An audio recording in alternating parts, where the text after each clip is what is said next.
హరత్యార్తిం చ లోకానాం యో వా మధునిషూదనః నమోస్తు హరయే తుభ్యం రామాయాపన్నివారణే ఆపదామపహర్తారం దాతారం సర్వసంపదాం లోకాభిరామం శ్రీరామం భూయో భూయో నమామ్యహం భూయో భూయో నమామ్యహం. సీతారాములు అరణ్యవాసానికి వెళ్తున్నారు. వారికి సేవ చేయటానికి లక్ష్మణుడు వెళ్తున్నాడు. మరి లక్ష్మణుని భార్య ఊర్మిళ ఏమైంది? ఆమె వనవాసానికి భర్త వెంట ఎందుకు వెళ్ళటం లేదు? ఆమెకి ఇష్టం లేకనా, లేక లక్ష్మణుడు అంగీకరించలేదనా? రామునితో పాటు వనవాసానికి వెళ్ళడం తన హక్కుగా ధర్మం యొక్క ఛాయలో నిలబడి సీతమ్మ వాదించింది కదా. మరి అదే ధర్మం ఊర్మిళకెందుకు వర్తించదు? ఈ ప్రశ్నలన్నిటికీ నిజానికి వాల్మీకి మహర్షి సమాధానం రాయలేకపోయాడట. ఆ మహాతల్లి గురించి ఎంత చెప్పుకున్నా తక్కువే. వనవాసం విషయాన్ని చెప్పడానికి లక్ష్మణుడు ఊర్మిళ గదికి వెళ్ళాడట. ఆ సమయానికి కళా తపస్వి అయిన ఊర్మిళ చిత్రలేఖనం చేస్తూ ఉంది. ఊర్మిళ అని లక్ష్మణుడు పిలవగానే ఆశ్చర్యంతో భర్తను సమీపించడానికి దగ్గరకొచ్చింది. శీఘ్రంగా వచ్చింది.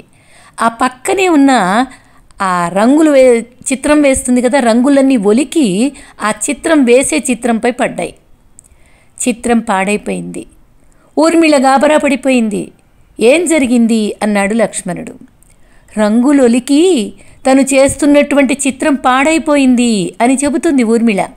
ఊర్మిళ, నీవు గీసేది ఎవరి బొమ్మ అని ప్రశ్నించాడు లక్ష్మణుడు. సీతారాముల చిత్రం. ఈరోజు రామ పట్టాభిషేకం కదా స్వామి. సీతారాములు సింహాసనంపై ఆసీనులై ఉంటే ఎలా ఉంటారో ఊహించుకొని ఈ చిత్రాన్ని గీస్తున్నాను. దీనిని జనకపురికి పంపితే మా తల్లిదండ్రులు చూసి సంతోషిస్తారని భావించాను.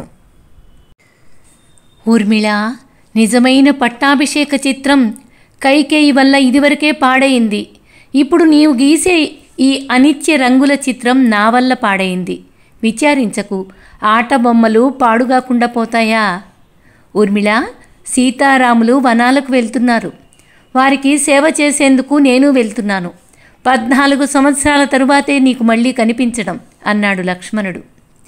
ఊర్మిళ నిశ్చేష్టురాలై నిల్చుండిపోయింది.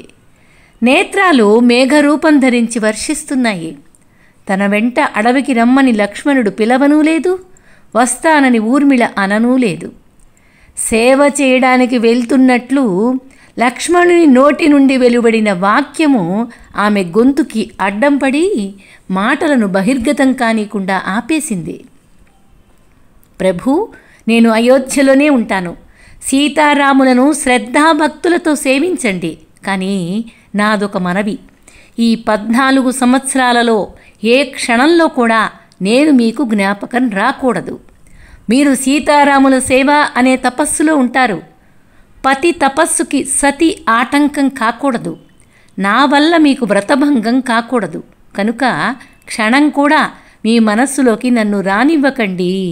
నాథా, ఒకవేళ వచ్చినట్లయితే వెంటనే రాముడి మీదకి మీ మనస్సును మళ్లించుకోండి. సీతమ్మ మీకు అభయమిస్తూ ఉంటుంది అని ఊర్మిళ గొప్ప ఉదార స్వభావంతో పలికిందట. నా వల్ల మీ సాధన భగ్నం కాకూడదు. మీరు అదృష్టవంతులు. తృప్తిగా సీతారాముల సేవ చేసుకోండి అంటుంది భర్తతో ఊర్మిళ. అంత గొప్ప మహాతల్లి. ఇలాంటి మహాతల్లిని త్యాగమైని గురించి ఎవరు వ్రాయగలరు చెప్పండి? వ్రాయాలని సంకల్పించి కలం చేత ధరించేసరికి వారి చేతి నుండి కలం జారిపోయేదట. వ్రాయడానికి కలమే కష్టపడుతూ కింద పడిపోతుంటే కరుణామయులైన మహాత్ములు ఎలా వ్రాయగలరు ఆ తల్లి గురించి? ఈ సందర్భంలోనే ఊర్మిళకు సంబంధించి మహాత్ములు చెప్పే మరొక విషయాన్ని కూడా ఇక్కడ ప్రస్తావించుకుందాం. ఆ తర్వాత వచ్చే కథలో యుద్ధకాండ, రామ రావణుల మధ్య భయంకరంగా పోరాటం సాగేటటువంటి సమయంలో లక్ష్మణుడు మూర్ఛిల్లాడు. హనుమంతుడు సంజీవిని పర్వతాన్ని తీసుకొని వస్తానికి వెళ్ళాడు. హనుమంతుడు నందిగ్రామ సమీపానికి రాగానే భరతుడు చూసి రాక్షసుడేమోనని భావించి బాణప్రయోగం చేసి పర్వతంతో కూడా పవనసుతుని కిందకి దించాడు. ప్రజలందరూ చుట్టూ మూగారు, హనుమంతుణ్ణి దర్శించారు. లక్ష్మణుని ఆపదను చెప్పగానే ప్రజలంతా రోదించారు. రాణులందరూ రోదిస్తారు, కౌసల్య విలపిస్తోంది. ఆ సమయంలో దుఃఖించకుండా ఇద్దరు వ్యక్తులు కనిపించారు. వాళ్ళెవరో తెలుసా? ఆపదలో చిక్కుకున్న లక్ష్మణుని మాతృమూర్తి సుమిత్ర, ధర్మపత్ని ఊర్మిళ. రోదిస్తున్న కౌసల్యతో సుమిత్ర చెబుతోంది, అక్క దుఃఖించకు, ధర్మాత్ముడైన రామునికి ఏ ఆపద రాదు. ఒకవేళ నా బిడ్డ లక్ష్మణుడు మరణిస్తే రాముడు యుద్ధంలో ఏకాకిగా మిగిలిపోతాడని ఎవరూ భావించద్దు.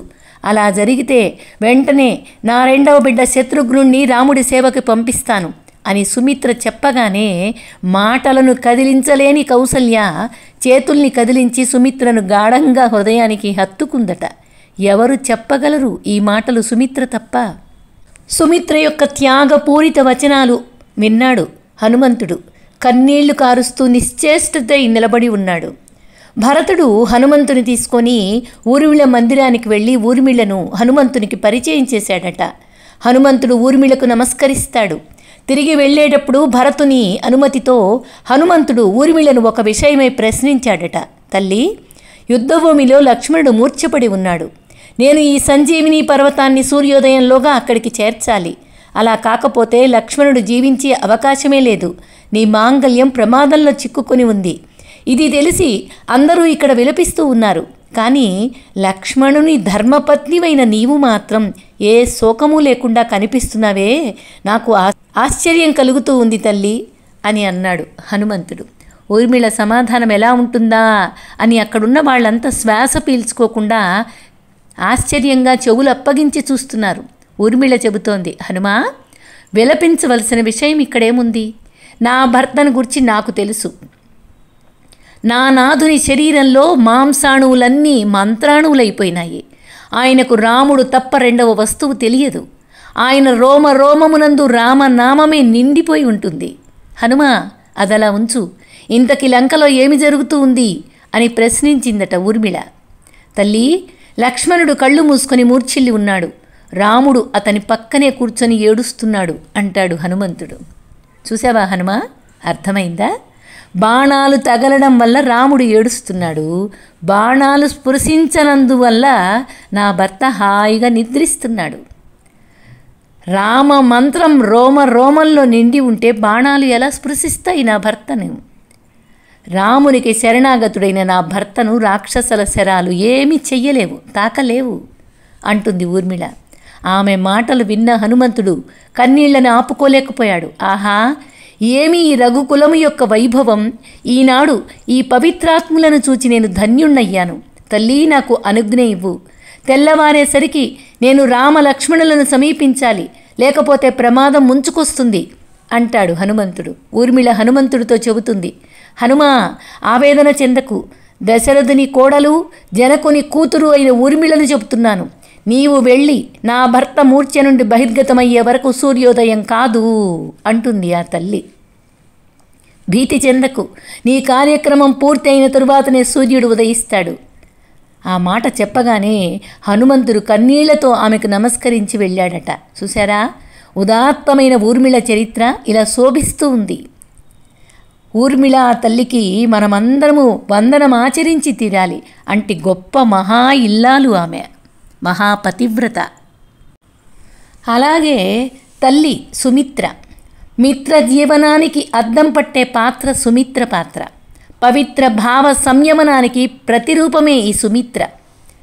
అక్క, ఇక్కడ కౌసల్య విపరీతంగా ఏడుస్తూ ఉంది. వాళ్ళు అరణ్యాలకు వెళ్ళేటప్పుడు, అక్క కౌసల్య, నీవెందుకు ఇలా దుఃఖిస్తున్నావు? దైన్యంతో బాధపడుతున్నావు ఎందుకు? రాముడు సకల గుణాభిరాముడు, పురుష శ్రేష్ఠుడు, ఇహ పరముల యందు కీర్తిని ప్రసాదించే ధర్మాన్ని వదలని పుణ్యచరితుడు. రాముణ్ణి గురించి నీవు దుఃఖించాల్సిన పని ఏముంది? రాముడు ధర్మచేతస్కుడై అడవికి వెళ్ళాడే కానీ చేతగానివాడే కాదు కదా. తండ్రిని అసత్యవాదిని చెయ్యలేక తాను బాధల్ని కొని తెచ్చుకున్నాడు. అలాంటి ధర్మాత్ముడైన బిడ్డ విషయంలో ఇలా దుఃఖించడం సబబేనా? రామునికి ఏం లోటుందని నువ్వు బాధపడుతున్నావు? రాముని తండ్రిలా సేవిస్తూ కంటికి రెప్పలా కాపాడే నా బిడ్డ లక్ష్మణుడు తోడుగా వెళ్ళాడు కదా. అరణ్యాలలోని కష్టాలన్నీ బాగా తెలిసిన భార్య సీత సేవాధర్మంతో భర్తను అనుసరించి వెళ్ళింది కదా. ధర్మ సత్యాలే ధనమని భావించిన సమర్థుడైన నీ బిడ్డ తన కీర్తి పతాకాన్ని ఈ లోకంలో ఎగురవేస్తున్నాడక్క. అతనికి కొరత ఏముంది?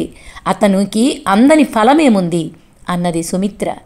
సత్యం వద ధర్మంచర, ఈ 2 వ్రతాలలో సమస్త వ్రతాలు ఇమిడి ఉన్నాయి. ఈ విధంగా వ్రతధనం నార్జించి ఉన్న వాళ్ళకి లౌకిక సంపదల అవసరమేమిటి? ఇవన్నీ నీకు తెలియనివా అక్క? వనవాసాన్ని పూర్తి చేసుకుని రాముడు క్షేమంగా తిరిగొస్తాడు. నీవు శోకమోహాదులను విడిచిపెట్టు. నేను సత్యం చెప్తున్నాను. నీ కుమారుడు ఉదయించిన చంద్రుని వలె వచ్చి నీ పాదాలకు నమస్కరించడం చూసి నీవు పొంగిపోతావు, ఆనంద ఆశ్రువుల్ని విడుస్తావు. కౌసల్య, రామునికి అమంగళం ఎన్నటికీ జరగదు. నీవు దుఃఖించడం మానేసి నీవు ఇతరులను ఓదార్చడానికి బదులుగా నీవు ఇలా దుఃఖించడం న్యాయమా అని సుమిత్ర కౌసల్యకు ఎంత ఓదార్పునిస్తుందో చూడండి. ఆమె గొప్ప వనిత సుమిత్ర, ప్రపంచానికే మిత్రత్వం ఆమె. అటు విశ్వామిత్రుడు, ఇటు సుమిత్ర, ఇటు ఊర్మిళ, ఈ ముగ్గురు కూడా ఈ విశ్వానికి మిత్రులు లాంటి వాళ్ళు. వీళ్ళిద్దరూ కాస్తంత రామాయణంలో తక్కువగా కనిపించారు అంతే, కానీ గొప్పగా వీళ్ళ ఆచరణ బ్రహ్మాండంగా సాగింది. వాళ్ళ చరిత్ర రాయటానికి కూడా కలం ముందుకు సాగలేదట వాల్మీకి మహర్షికి. అంత గొప్ప చరిత్ర వీళ్ళది. సరే, ఇక ఇప్పుడున్న కథలో గంగానదిని చేరారు.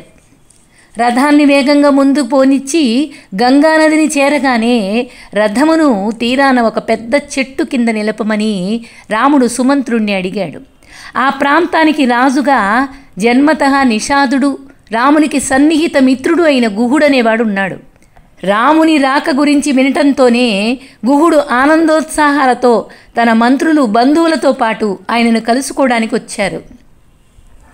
నిషాద కుటుంబంలో పుట్టి నీచ కులమునకు చెందినవాడైనప్పటికీ ఒక గొప్ప భక్తునికి ఉండవలసిన గుణగణాలన్నీ రాజైన గుహునిలో ఉన్నాయి. అతడు సౌమ్యుడు, ఆత్మనిగ్రహం కలిగినవాడు, వినయవంతుడు, సహనశీలి, దానశీలి, భగవంతునికి సంపూర్ణ శరణాగతి పొందిన భక్తుడైనాడు. అతనికి నిజానికి ఒక బ్రాహ్మణుని కంటే సమున్నతమైన వ్యక్తిత్వం ఉన్నవాడు.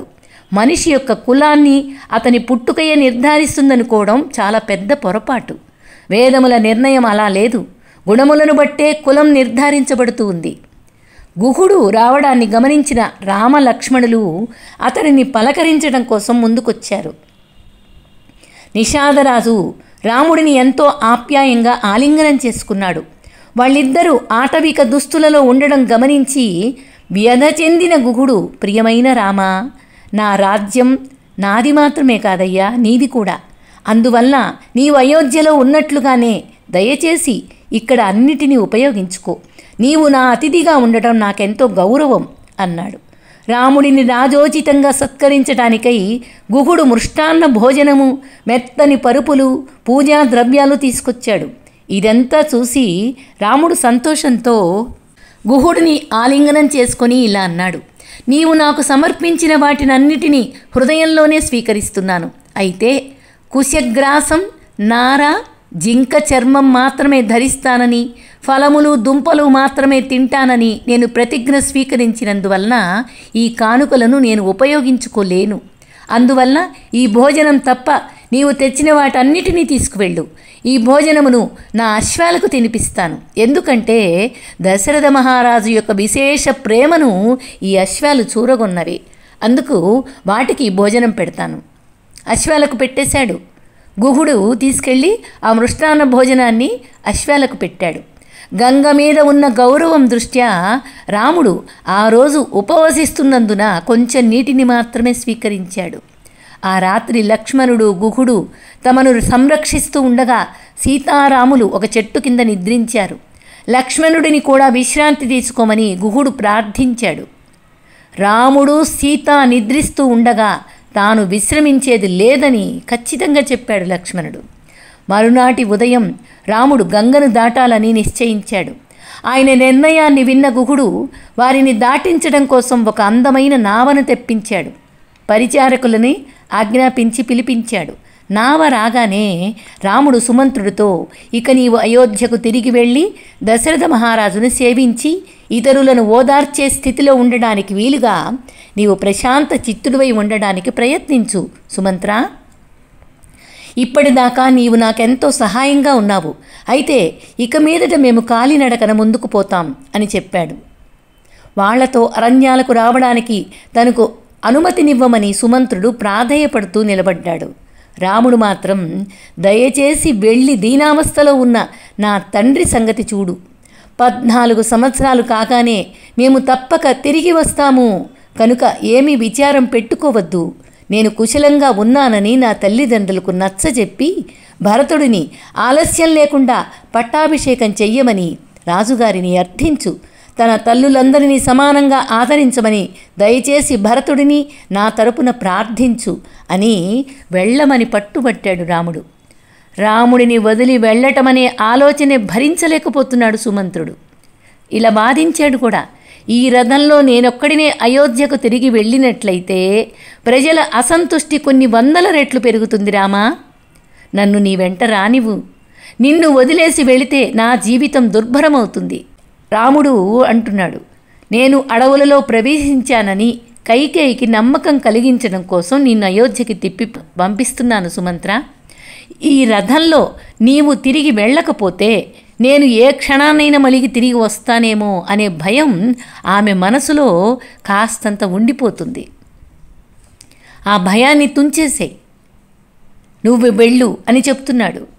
గుహుని వైపు తిరిగి రాముడు, అడవిలో నేను మిత్రులతో సేవకులతో పరివేష్టింపబడి ఉండదలుచుకోలేదు.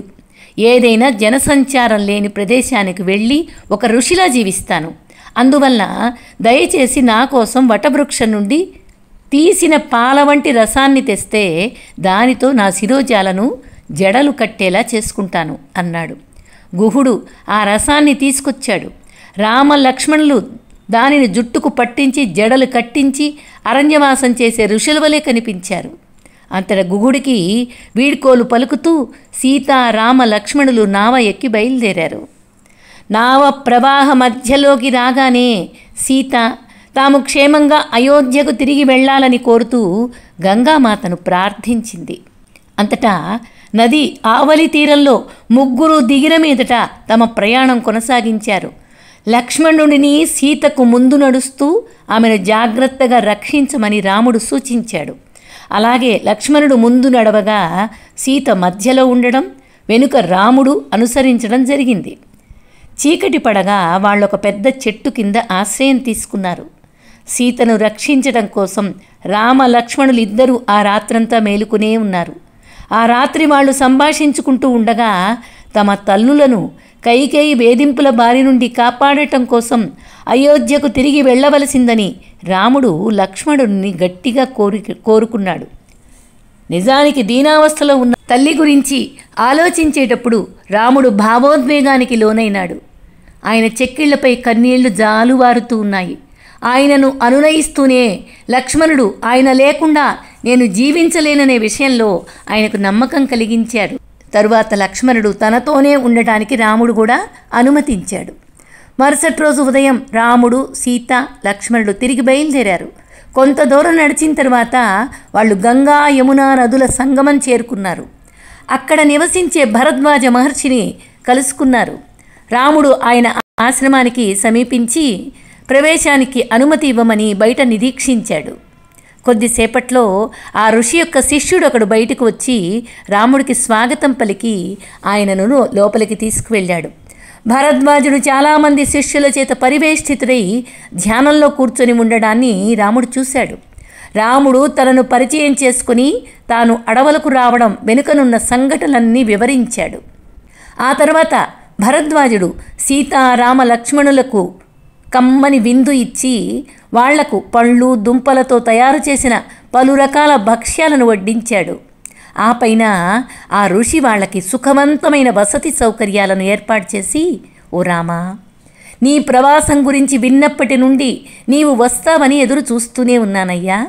ఇక్కడ నా ఆశ్రమంలోనే నీవు ప్రశాంతంగా 14 సంవత్సరాల గడపాలని నా అభీష్టం.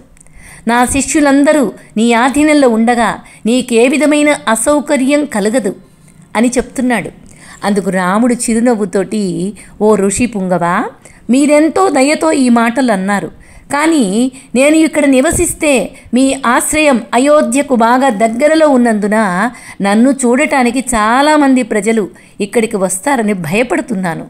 కాబట్టి నా అరణ్య జీవన వ్రతాన్ని పాలించటానికి నేను ఉండదగ్గ ఏకాంత ప్రదేశం ఏదైనా ఉంటే దయచేసి నాకు తెలియచేయండి అని బదులు పలికాడు. భరద్వాజుడు ఇక్కడకు దాదాపు 60 మైళ్ళ దూరంలో ఉన్న చిత్రకూట పర్వతం మీరెళ్ళొచ్చు. యమునా నదిని దాటిన తరువాత శ్యామ అనే నామంతో ఉన్నటువంటి మహావట వృక్షం ఒకటి మీకు దర్శనమిస్తుంది. అది కనిపిస్తే మీరు సరి అయిన త్రోవలో వెళ్తున్నట్లు గుర్తు. చిత్రకూట ప్రాంతమంతా జోరున పడే జలపాతాలతో, వంకరలు తిరిగిన కాలువలతో శోభాయమానంగా నెలకొని ఉంటుంది. నెమళ్ళు, కోకిలలు, కిలకిల రావములు మీకు వీణుల విందు చేస్తూ ఉంటాయి. ఎక్కడ చూసినా పళ్ళు, తేనె సమృద్ధిగా ఉంటాయి. స్వర్గతుల్యమైన గంధమాదన పర్వతం వలె పరిపూర్ణ సన్మార్గ జీవనాన్ని గడపడానికి అత్యంత అనువైన ప్రదేశమది. ఇది నా సలహా అని భరద్వాజ మహర్షి చెప్పాడు. ఆ రాత్రి భరద్వాజుని ఆశ్రమంలో గడిచిన మీదట రాముడు, సీత, లక్ష్మణుడు ఋషి వద్ద సెలవు తీసుకుని బయలుదేరారు. తరువాత ఆ రోజున యమునా నదీ తీరంలో నదిని దాటడానికి రామ లక్ష్మణులు ఒక పెద్ద బల్లకట్టు తయారు చేశారు. ప్రవాహ మధ్యానికి చేరినప్పుడు సీతమ్మ కాళిందిని ప్రార్థించింది. ఆవలి ఒడ్డుకు చేరిన కొద్దిసేపటికే వారు శ్యామ అనే నామంతో ఉన్న వటవృక్షం వద్దకు వచ్చారు. ఆ పవిత్ర వృక్షానికి సీత వందనాలు చేసింది. తాము అయోధ్యకు క్షేమంగా తిరిగి రావాలని ప్రార్థించింది. తరువాత కొంతసేపు నడిచి రాముడు, సీత, లక్ష్మణుడు ఆ రాత్రి యమునా తీరంలోనే గడిపారు. మరుసటి రోజు ఉదయం వాళ్ళు ప్రయాణం తిరిగి ప్రారంభించారు. అడవుల గుండా నడుస్తూ ఉంటే సీత దారి పొడుగునా కనిపించిన అన్ని రకాల మొక్కల గురించి, చెట్ల గురించి రాముణ్ణి ప్రశ్నిస్తూ ఉంది. తమ చుట్టూ ఉన్న ప్రకృతి అద్భుతాలను గురించి తాను వర్ణించి చెప్పడం రాముడికి గొప్ప ఆనందాన్ని కలిగించింది. ఆ విధంగా రాముడు, సీత, లక్ష్మణుడు చిత్రకూట పర్వత పరిసర ప్రాంతానికి చేరారు. అక్కడ పళ్ళు, దుంపలు, మధుర జలాలు, తేనె సమృద్ధిగా ఉండటం చూసి సంతోషించారు. వాళ్ళు అక్కడ వాల్మీకి ఆశ్రమానికి వచ్చినప్పుడు ఆ విఖ్యాత ఋషి రాముడు, సీత, లక్ష్మణులను ఆనందంగా స్వాగతించాడు. వారిని అక్కడే నివసించమని కోరాడు. లక్ష్మణుడిని కొన్ని దూలముల తెచ్చి ఒక చిన్న కుటీరాన్ని నిర్మించమని రాముడు ఆదేశించాడు. అలా కొద్దిసేపట్లోనే లక్ష్మణుడు వెదురు కర్రలతో గోడలు, పూరి కప్పుతో అందమైన గృహాన్ని నిర్మించాడు. రాముని అభ్యర్థన కోసం తమ కొత్త నివాసమును పవిత్రం చేయటానికై లక్ష్మణుడు దేవతల కోసం సాంప్రదాయకమైన యజ్ఞాలు నిర్వర్తించాడు. రాముడు కొత్త కుటీరంలోకి ప్రవేశించినప్పుడు తన ప్రవాసం వల్ల కలిగిన దుఃఖాన్ని విడిచిపెట్టి సంతోషంగా ఉన్నాడు. ఈలోగా అక్కడ గుహుడు రాముడు వెళ్ళగానే ఆయనకు తెలియకుండా ఆయనను గమనించటానికి గూఢచారులను పంపించాడు.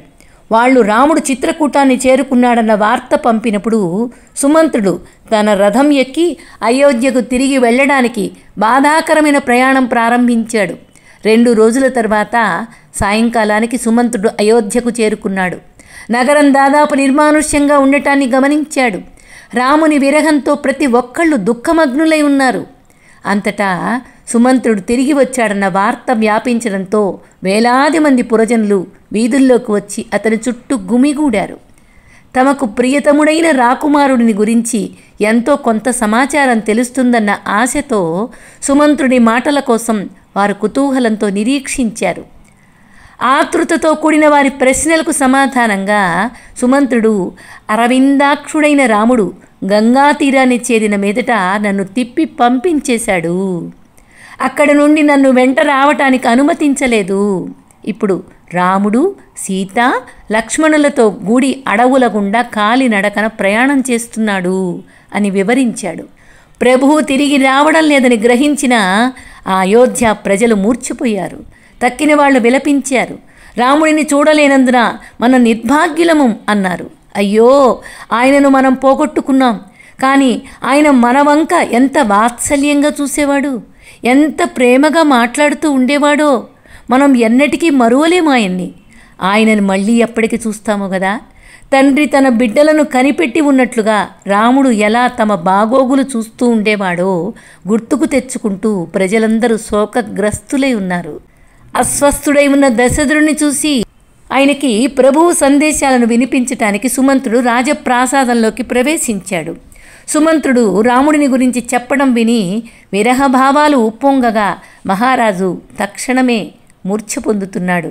మహారాజుకు పరిచర్య చేస్తూ కౌసల్య కూడా మూర్ఛపోవడంతో ఆమెకు కూడా పరిచర్య చేయవలసి వచ్చింది. సుమంత్రుడు నోరు తెరవకముందే మహారాణి మహారాజుతో, ఇప్పుడెందుకు విలపిస్తున్నావు? నీ కుమారుని నిర్దయగా అడవులకు బహిష్కరించిన వాడివి నీవే కదా. ఎవరిలో సత్యమంతా నెలకొని ఉందో అట్లాంటి నీ స్వంత కుమారుడి కంటే సత్యమునకు ఎక్కువ విలువ ఇస్తున్నావు. ఓ మహారాజా, లేకుంటే నీ చర్యలలోని వివేకాన్ని నీ అనుచరులు శంకించడం మొదలు పెడతారు. నీవు ఇలాగే విలపిస్తూ కూర్చుంటే శ్రీరాముని విరహాగ్నిలో నీ పౌరులంతా దగ్ధమవుతారు అని అన్నది. కౌసల్య యొక్క ఎత్తిపొడుపు మాటలు కొరడా దెబ్బలాగా తగిలింది. మహారాజు తెలివి తెచ్చుకున్నాడు. దశరథ మహారాజు, ఓ సుమంత్ర, రాముడు వెళ్ళిపోయేటప్పుడు ఏమన్నాడో దయచేసి నాకు పూర్తిగా వివరించు. అతడు ఎక్కడ ఉంటున్నాడు? ఏమి తింటున్నాడు? ఇన్ని సంవత్సరాలుగా అతడు రాజభోగాలకు అలవాటు పడ్డవాడు. కోమలాంగి అయిన సీత అరణ్య వాతావరణంలో ఎలా జీవించగలుగుతోంది? ముళ్ళు గుచ్చుకోవడాన్ని కానీ మండే సూర్యుని వేడిమిని కానీ ఆమె దుర్బల దేహం తట్టుకోగలదా? నా ప్రియనందను లక్ష్మణుడు ఎలా ఉన్నాడు? అతడేమి నియమ నిగ్రహాలు పాటిస్తున్నాడు? ఏమి తింటున్నాడు? వాళ్ళు నాకేదైనా సందేశం పంపించారా? ఓ సుమంత్ర, నీవిచ్చే సమాధానం యొక్క బలంతో మాత్రమే నేను బతికిపోతాను అన్నాడు. రాముడిని గురించిన విశేషాలను వినడంతో మాత్రమే దశరథ మహారాజు యొక్క ప్రాణం నిలవగలుగుతుందని సుమంత్రుడికి తెలుసు. అందువల్ల ఇలా చెప్తున్నాడు, విడిపోయే సమయంలో రాముడు నన్ను అయోధ్యకు తిరిగి వెళ్ళమని, నీకు భరతుడికి సేవ చెయ్యమని ఆదేశించాడు. రామునికి కావలసిందల్లా మీ శ్రేయస్సు మాత్రమే. అందువల్ల కైకేయికి మీరు చేసిన వాగ్దానం నెరవేర్చబడాలని ఆయన కోరుతున్నాడు. తాను కుశలంగానే ఉన్నానని తన తల్లి కౌసల్యకు తెలియజేయమని కూడా చెప్పాడు. ఓ కౌసల్య, నీవు నిరంతరం ధర్మమునకే అంకితురాలివై ఉండాలని, భర్తనే దైవంగా ఎంచి ఆయన పాదపద్మాలను పూజించాలని కూడా నీ తనయుడు ప్రార్థించాడమ్మా. అంతేగాక నీ ఉన్నత స్థానం వలన, పెద్దరికం వలన జనించే గర్వాన్ని త్యజించి కైకేయి మహారాణిని నీకంటే అధికురాలిగా పరిగణించాలని అడిగాడు. అలాగే మహారాజా, నీవు ఆలస్యం లేకుండా భరతుడిని సింహాసనమునకు వారసుడిగా ప్రతిష్ఠించాలని ఆయన ప్రార్థిస్తున్నాడు. వయసులో చిన్నవాడైనప్పటికీ అతడు రాజు కనుక గౌరవార్హుడని చెప్పాడు. కౌసల్య, సుమిత్రలను భరతుడు తన కన్నతల్లిని చూచినట్టే చూడాలని వేడుకుంటూ భరతుడికి కూడా ఒక సందేశం అందజేయమని రాముడు నన్ను అడిగాడు.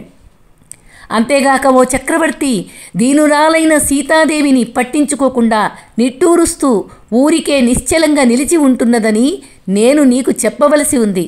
ఆమె ఇంతకు ముందెన్నడూ కష్టములు అనుభవించి ఉండలేదు. ఆమె ఏ విధమైన సందేశం కానీ ఇవ్వలేదు.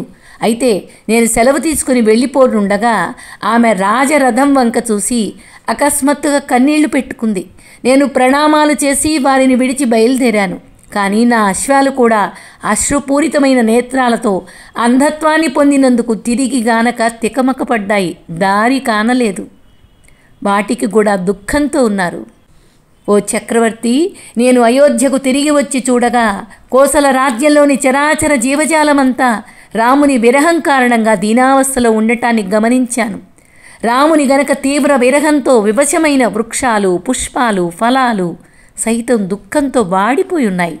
నదులు, సరస్సులు ఎండిపోయాయి. వన్యమృగాలు సంచరించడమే మానేశాయి. ఆహార అన్వేషణకు సరీసృపములు పోవడం లేదు. కొలనులో తామర పూలు కుంగిపోయాయి. చేపలు నశించాయి. నీ రాజ్యమంతటా పట్టణాలలో ఉద్యానవనాలు నిర్మానుష్యమైనాయి. ఇదివరలో పాటలు పాడుతుండే పక్షులు పారిపోయాయి. అంతేకాకుండా రాముడు లేకుండా రథం రావడాన్ని చూసిన పురజనులు దిగ్భ్రాంతులై దాదాపుగా స్పృహలేని స్థితిలో పడిపోయి ఉన్నారు. దశరథ మహారాజా అని సుమంత్రుడు కౌసల్యకు, దశరథుడికి వృత్తాంతమంతా జరిగిన కథనంతా వివరించాడు. జై శ్రీరామ్.